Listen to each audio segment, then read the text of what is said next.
মেয়েটি 17 বছরের নিচে বয়স, জাহানাবাদে তার বাড়ি, পাটনা শম্ভুচন্দ্র গার্লস হোস্টেলে সে লেখাপড়া করে, নিটের ছাত্রী সে।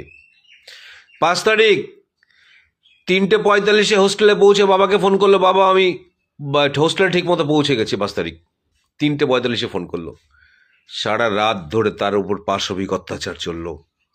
অত্যাচার সইতে না পেরে এক সময় যখন চেষ্টা করতে করতে করতে করতে যখন সইতে না পারলো, জ্ঞান হারালো, অজ্ঞান হয়ে গেল। তাকে ফেলে এই গ্যাংরেপ যারা করেছিল তারা চলে গেল।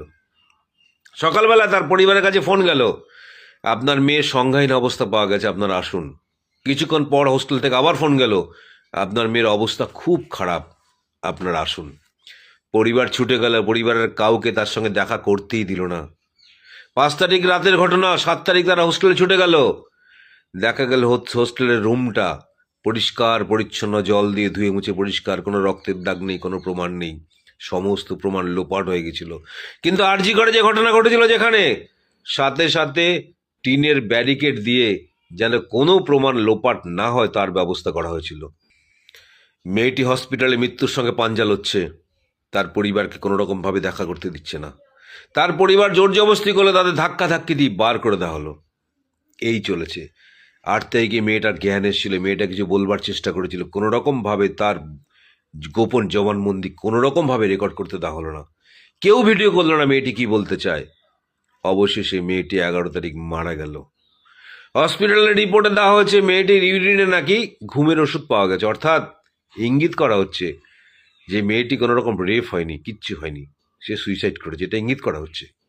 অবশেষে যখন পোস্টমর্টম রিপোর্ট এলো, পোস্টমর্টমে পাওয়া গেল মেয়েটির ওপর পাশবিক অত্যাচার হয়েছে। তার যৌনাঙ্গ একদম রক্তারক্তি হয়ে গেছে, তার ঘাড়ে, পিঠে, স্তনে বিভিন্ন জায়গায় আঘাতের চিহ্ন রয়েছে। তারপরে নড়ে চড়ে বসেছে প্রশাসন। পুলিশ এবং প্রশাসন এখনো পর্যন্ত প্রচুর রকমভাবে এই ঘটনাটাকে ধামাচাপা চাপা দেওয়ার চেষ্টা করে চলেছে, আপ্রাণ চেষ্টা করে চলেছে।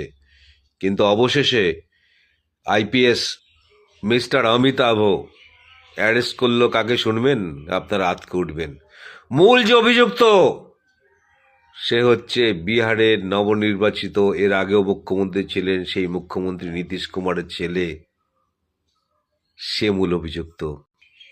তার নাম নিশান্ত কুমার। এই তো বিজেপি শাসিত রাজ্য এবং পশ্চিমবঙ্গের অবস্থা। পশ্চিমবঙ্গের মতো বিজেপি শাসিত রাজ্যে যদি রাত দখল করতে যায়, অর্ধেক মহিলার গ্যাংরেপ হয়ে যাবে। 17 বছরের নিচে মহিলারা যদি থাকে তাদেরকে স্থানান্তরিত করা হবে জেফ্রি অস্টিনের দ্বীপে। এটাই পশ্চিমবঙ্গ এবং বিজেপি শাসিত রাজ্য। সে কারণে বলবো, যারা ফেসবুক ইনস্টাগ্রামে অনেক রকম কথা বলছেন, আপনারা দুটো ডিফারেন্স করুন, তবে বুঝতে পারবেন পশ্চিমবঙ্গের মানুষ কত ভালো আছে।